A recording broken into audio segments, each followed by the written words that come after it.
သူကတော့လာကျင်တဲ့ချိန်လာပြီပြန်ကျင်တဲ့ချိန်ပြန်သွားမယ်လိုက်တက်ပါမယ်အဲ့ဒီလိုင်းကလေးတစ်ခေါက်ရက်ခက်လာတိုင်း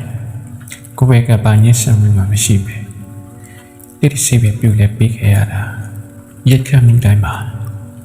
နာကျင်ချင်းတွေစိတ်ဝင်ပြီးစားစီပဲကျွေခဲ့ရတာမန်နေဂျာမြောက်မဲအောင်မီတွေ့နိုင်တော့ခါခါတီးတီးကွက်အရာမှတိတိကြီးနေပဲအဲ့ဒီလိုင်းကလေးရောက်လာမဲ့အချိန်တွေကိုရေတူတူနဲ့ပဲစောင့်နေခင်မိတာအခုတော့ထပ်ပြီးပြုတ်ပြေးစရာကံပါနဲ့ကြံလို့တော့ရှင်ပန်းတစ်ခုဟောင်းလို့ဖြစ်သွားခဲ့ပြီပေးရှားစရာအရာအလုံးကိုဆုပ်သွားတဲ့အထိ